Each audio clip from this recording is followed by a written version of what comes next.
Good morning everyone, welcome back to science two classes. आज फिर से आप लोग के बीच में नया वीडियो लेकर उपस्थित हुआ हूँ। आज का टॉपिक एग्जाम पॉइंट व्यू से बहुत ही इंपॉर्टेंट होने वाली, क्योंकि आज मैं 12th क्लास के first chapter electric charge and field से रिलेटेड जो भी एग्जाम पॉइंट व्यू से इंपॉर्टेंट टॉपिक है उसको डिस्कस करने वाले हैं। साथ ही साथ उससे कुछ रिलेटेड इंपॉर्टेंट क्वेश्चन भी बताते चलेंगे। तो चलिए शुरू करते हैं। आज हम लोग क्लास 12th फिजिक्स का first chapter electric charges and field से जितने भी इम्पोर्टेंट टॉपिक है 2025 एग्जाम के लिए उस टॉपिक को डिस्कस करने वाले हैं। चलिए चलते हैं। फर्स्ट क्वेश्चन है बेसिक प्रॉपर्टीज ऑफ चार्ज। इस टॉपिक से हमेशा ऑब्जेक्टिव क्वेश्चन पूछा जाता है, कभी कभी वेरी शॉर्ट आंसर पूछा जाता है। बेसिक प्रॉपर्टी ऑफ चार्ज में सबसे जो इम्पोर्टेंट प्रॉपर्टीज है वो इम्पोर्टेंट प्रॉपर्टीज है क्वांटाइजेशन ऑफ चार्ज और कंजर्वेशन ऑफ चार्ज। इससे हर साल लगभग 1 मार्क्स या 2 मार्क्स का क्वेश्चन बन जाता है। क्वांटाइजेशन ऑफ चार्ज Q बराबर प्लस माइनस एन ई होता है। इसका मैथमेटिकल फॉर्म्स Q को बोला जाता है चार्ज ऑफ एनी बॉडी, इसको बोलते हैं is equal to, plus minus को इंटीजर्स बोलते हैं, N को मल्टीपल बोला जाता है और E बोला जाता है elementary charge. Charge of any body is equal to integers multiple of elementary charge. ये क्वांटाइजेशन ऑफ चार्ज का स्टेटमेंट है। इसका फॉर्मूला Q बराबर प्लस माइनस एन ई। इससे हर साल ऑब्जेक्टिव क्वेश्चन, कभी सब्जेक्टिव क्वेश्चन पूछा जाता है। और सेकेंड इंपॉर्टेंट प्रॉपर्टी चार्ज का है वो है conservation of charge. Conservation of charge क्या होता है कि charge neither be created nor be destroyed but it can transfer from one body to another body. मतलब total charge of an isolated system remains always constant होता है। ये इसका mathematical form है। Second important topic electric charge and field से आता है Coulomb's law. Coulomb's law का सिर्फ फॉर्मूला इंपॉर्टेंट है। इसका फॉर्मूला होता है K Q1 Q2 by r square. ये होता है इलेक्ट्रिक फोर्स के बराबर हो जाता है। इलेक्ट्रिक फोर्स के बराबर F बराबर K Q1 Q2 by r square. इसका फॉर्मूला इंपॉर्टेंट है और कूलम्ब्स लॉ का स्टेटमेंट इंपॉर्टेंट है। कूलम्ब्स लॉ के फॉर्मूला से क्वेश्चन भी पूछा जाता है, ऑब्जेक्टिव क्वेश्चन। क्वेश्चन कैसे पूछा जाता है कि चार्ज के वैल्यू को डबल कर देंगे, डिस्टेंस को डबल कर देंगे तो जो नया फोर्स है वो नया फोर्स क्या चेंजेस आएगा, पहला क्वेश्चन। दूसरा बोला जाता है कि चार्ज के वैल्यू को अगर इंक्रीज करते हैं तो फोर्स में क्या चेंजेस आएगा, ये क्वेश्चन बनता है। इससे ऑब्जेक्टिव क्वेश्चन आ जाता है। Third important topic Coulomb's law in vector form. तो Coulomb's law in vector form 3 marks के लिए बहुत ही इंपॉर्टेंट होने वाला है इस बार 2025 एग्जाम के लिए। तो इसको आप अच्छे से तैयारी कर ले। F12 इक्वल टू क्या आता है F21, F12 इक्वल टू आता है F21। ये Coulomb's law in vector form last इसका फाइनल रिजल्ट है। फोर्थ इंपॉर्टेंट टॉपिक है electric field intensity. Electric field intensity को E से डिनोट करते हैं और E बराबर होता है F by q naught, force पर unit test electric charge. Force पर यूनिट टेस्ट इलेक्ट्रिक चार्ज क्या कहलाता है electric field intensity. Electric field intensity की अगर यूनिट का बात किया जाए तो फोर्स का यूनिट न्यूटन होता है, चार्ज का कूलम होता है। तो न्यूटन पर कूलम या वोल्ट पर मीटर एक ऐसा क्वांटिटी है, वेक्टर क्वांटिटी है। तो यहाँ से क्वेश्चन पूछा जाता है, इसका यूनिट पूछ लेते हैं और उसको वापस पूछा जाता है कि कौन सा क्वांटिटी है, इससे पूछा जाता है। फिफ्थ इंपॉर्टेंट टॉपिक है electric field due to a point charge. बोला जाता है कि electric field due to point charge 3 marks का पूछा जाता है। E बराबर होता है इसका formula K Q by r square. मतलब एक चार्ज दिया हुआ पॉइंट इलेक्ट्रिक चार्ज है जो R डिस्टेंस पे एक पॉइंट P है, इस पॉइंट पे इलेक्ट्रिक फील्ड इंटेंसिटी कितना होगा तो उसका फॉर्मूला होता है E बराबर K Q by r square. इससे पूछा जाता है कि अगर डिस्टेंस को इंक्रीज करते हैं तो जैसे जैसे चार्ज से डिस्टेंस को बढ़ाएंगे इलेक्ट्रिक फील्ड का धीरे धीरे क्या होगा, घटेगा। यहाँ से क्वेश्चन पूछा गया है। आते हैं 6 नंबर इंपॉर्टेंट प्रॉपर्टी। ये VVI है, बहुत ही इंपॉर्टेंट टॉपिक है 2025 एग्जाम के लिए, हो सकता है इस बार आ सकता है। Electric field lines and its properties. Electric field lines क्या है और उसके प्रॉपर्टीज के बारे में पूछ रहा है। Electric field lines imaginary lines है जो रिप्रेजेंट करता है किसको, इलेक्ट्रिक फील्ड को। इलेक्ट्रिक फील्ड लाइंस मतलब इलेक्ट्रिक फील्ड को जो भी इमेजिनरी लाइन रिप्रेजेंट करे उसको बोलते हैं इलेक्ट्रिक फील्ड लाइन। प्रॉपर्टी क्या है, प्रॉपर्टी होता है कि पॉजिटिव चार्ज से निकलता है, नेगेटिव चार्ज में एंटर करता है, two electric field line never cross each other, इस प्रकार से इसका प्रॉपर्टी होता है। 7th इंपॉर्टेंट टॉपिक है डाइलेक्ट्रिक कांस्टेंट। तो डाइलेक्ट्रिक कांस्टेंट का ना ही डेरिवेशन इंपॉर्टेंट है ना ही फॉर्मूला इंपॉर्टेंट है। इसका सिर्फ पूछा जाता है कि मेटल का डाइलेक्ट्रिक कांस्टेंट कितना होता है। तो मेटल का डाइलेक्ट्रिक कांस्टेंट कितना होता है, इनफाइनाइट होता है। तो यहाँ से ये क्वेश्चन पूछा जा सकता है।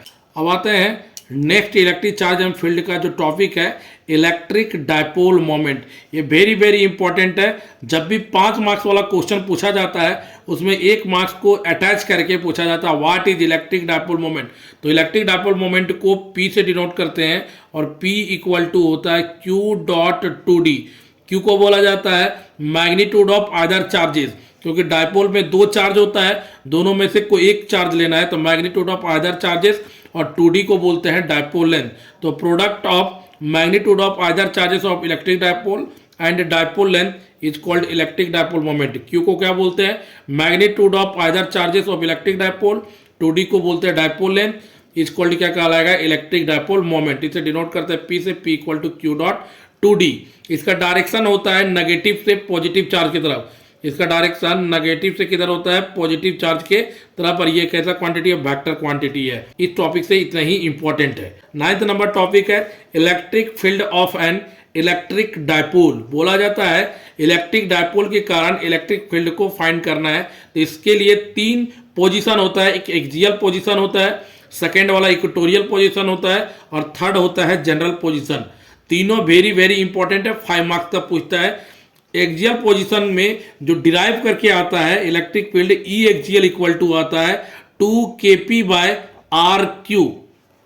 एक्सियल पोजीशन में इलेक्ट्रिक फील्ड जो आएगा 2kp बाय आर क्यू। यहाँ पे k हमारा कांस्टेंट है, कूलम्ब कांस्टेंट, p हमारा यहाँ पे डायपोल मोमेंट है, r हमारा डिस्टेंस है।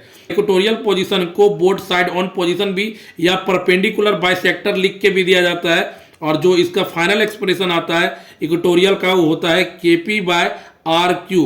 आप यहाँ पे देख पा रहे होंगे ई एक्सियल ई इक्वेटोरियल का 2 टाइम्स होता है। तो यहाँ से 2023 में ऑब्जेक्टिव क्वेश्चन पूछा गया था कि ई एक्सियल इक्वेटोरियल के बीच में क्या रिलेशन है, तो ई एक्सियल इक्वेटोरियल के कितना टाइम्स होता है? 2 टाइम्स होता है। तो वेरी वेरी इंपॉर्टेंट ये फॉर्मूला है।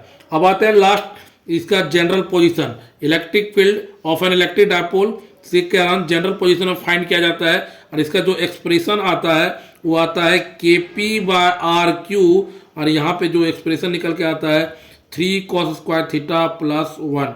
ये इसका फाइनल एक्सप्रेशन होता है जनरल पोजीशन का।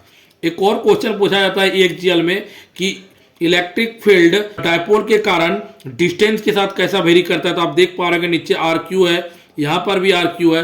तो एक्सियल रे चाहे इक्वेटोरियल रे, दोनों में डिस्टेंस के साथ हमेशा क्यूबिक डिस्टेंस के साथ इन्वर्सली प्रोपोर्शनल हो जाता है। ठीक है।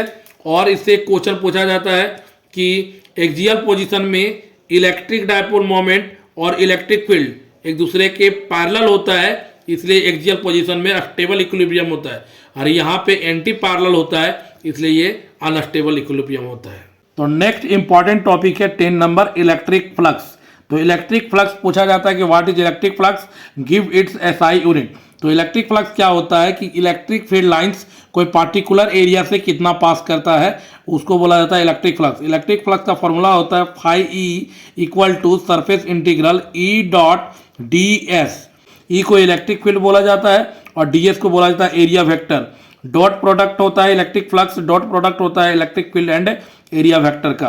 तो इलेक्ट्रिक फ्लक्स का एग्जाम के लिए बहुत इंपॉर्टेंट है। तो यूनिट होता है वोल्ट मीटर, और डॉट प्रोडक्ट होता है तो कैसा क्वांटिटी हो जाएगा, तो ये स्केलर क्वांटिटी हो जाएगा। तो इलेक्ट्रिक फ्लक्स से इतना ही इंपॉर्टेंट है। अब आते हैं नेक्स्ट टॉपिक है Gauss law. Gauss law very very important topic है। गॉस लॉ और गॉस लॉ से रिलेटेड जो भी एप्लीकेशन होता है, तो गॉस लॉ का जो डेरिवेशन आता है phi E equal to q enclosed by epsilon naught, ये गॉस लॉ का फॉर्मूला है। यहाँ से क्वेश्चन पूछ लिया जाता है कभी कि टोटल चार्ज इनक्लोज इतना दिया हुआ है तो कितना हो जाएगा इलेक्ट्रिक फ्लक्स का फॉर्मूला। नेक्स्ट टॉपिक है application of Gauss law, very very important है। जो फर्स्ट एप्लीकेशन है यूनिफॉर्मली चार्ज होलो स्फीयर, या तो इसको स्फेरिकल सेल बोला जाता है। वेरी वेरी इंपॉर्टेंट, इस बार एग्जाम के लिए 2025 में जरूर पूछेगा इस बार एग्जाम के लिए। इसमें 2 केस बनता है, एक आउटसाइड बनता है और एक इनसाइड बनता है। आउटसाइड में पूछा जाता है कि इलेक्ट्रिक फील्ड कितना होता है, तो आउटसाइड में इलेक्ट्रिक फील्ड आएगा KQ बाय आर स्क्वायर, और इनसाइड में अगर पूछा जाए तो इनसाइड में आता है 0। कभी कभी क्वेश्चन पूछ लिया जाता है कि इलेक्ट्रिक फील्ड इंटेंसिटी इनसाइड में कितना आता है, 0, वेरी वेरी इंपॉर्टेंट, और आउटसाइड में कितना आ जाएगा, E बराबर KQ बाय आर स्क्वायर। अब आता है इसके गॉस लॉ का सेकेंड एप्लीकेशन है यूनिफॉर्मली चार्ज प्लेन शीट है जिसमें से इलेक्ट्रिक फील्ड फाइंड करना है इस प्लेन शीट चार्ज के कारण। तो इसका जो फाइनल एक्सप्रेशन आता है E बराबर सिग्मा बाय 2 एप्सिलॉन नॉट।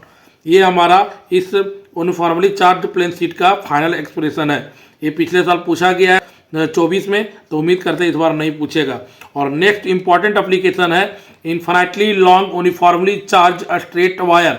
इसका जो एक्सप्रेशन आता है फाइनल E बराबर lambda by 2 pi r epsilon naught. ये आज तक जेक बोर्ड के इतिहास में कभी भी क्वेश्चन नहीं पूछा गया है, तो ऐसा है नहीं कि नहीं पूछा जा सकता, पूछा भी जा सकता है, इसलिए क्वेश्चन को जरूर याद रख ले।